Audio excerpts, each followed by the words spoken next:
This is from an incomplete, not yet completed rough draft of a PowerPoint titled "Everybody on This Planet is a White Supremacist." This is Facebook comments and posts of early June 2017. David Abraxas, good. Are you trying to say that white supremacy isn't true? Look around you. Everything you own, everything you value, millions more achievements and accomplishments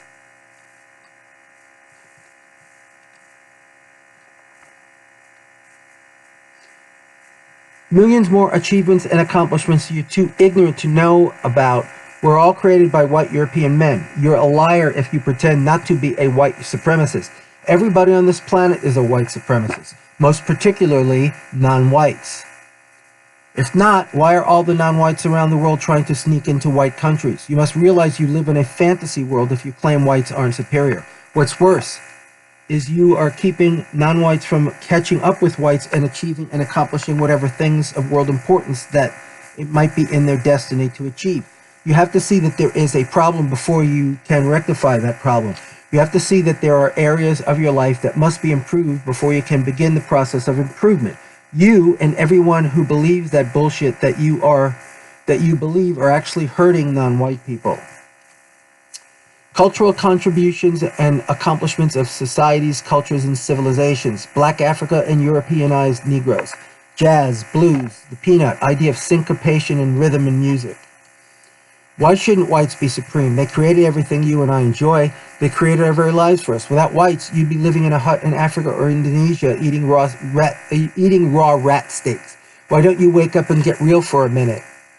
Question, are non-white races, ethnicities, societies, cultures, or civilizations inferior to that of white Europeans?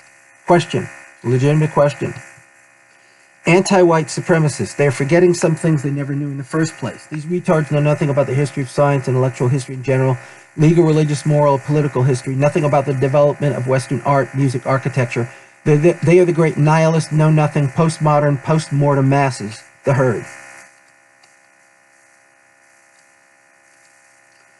David Abraxas, but you didn't have any choice. Your culture was too backward to understand the engineering and architectural concepts that such an undertaking requires. The reason your culture was so backwards is that you were racially and ethnically inferior, and that is a fact.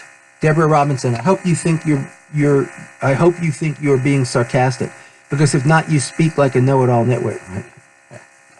These people are so ignorant, they don't even know what the meaning of those words mean. Mark J. Brown, they were more in tune to the things that matter. This idiot. Spiritually, survival, openness, and respect for nature. Order, self-discipline, self-respect, and devotion to family. And believe me, they could have easily built a wall if they had only seen what was coming. That is not an argument. You're dreaming about their being attuned with things that matter, in tune with things that matter. You come with this, damn it, fucking son of a bitch.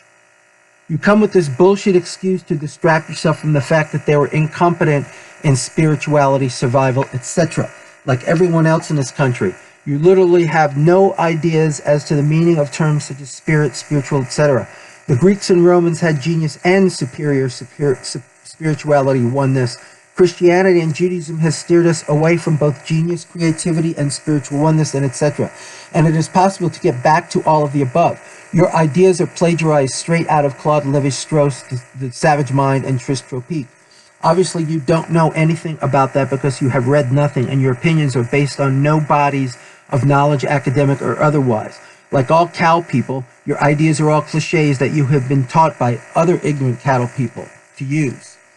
A meditation on darkness. Negroes today in America and throughout the world repress ressentiment toward Caucasian European society for what they perceive is its superiority. I'm not saying that I believe Negroes are inferior, nor am I saying that I believe they aren't inferior. What I am saying is that you think Negroes are inferior, and blacks do too. It's irrelevant whether or not blacks are inferior to whites. At their deepest, darkest subconscious depths, they believe they are inferior. They cannot escape from the fact that they were made slaves by Caucasian Europeans, while Europeans weren't enslaved by anybody, but especially not by Africans, the fact that fuels their sense of inferiority. It's a hard, harsh reality to try to come to terms with, and so far they have failed to come to terms with it. The psychocultural damage from a heritage of slavery is permanent. This is the black predicament today. It's not your fault, but they will never believe it. This is one reason why multiculturalism will never succeed. Thus, darkness descends. Caucasian European males didn't discover fire, and they didn't invent the wheel, but they invented or discovered just about everything else. Thank you for listening.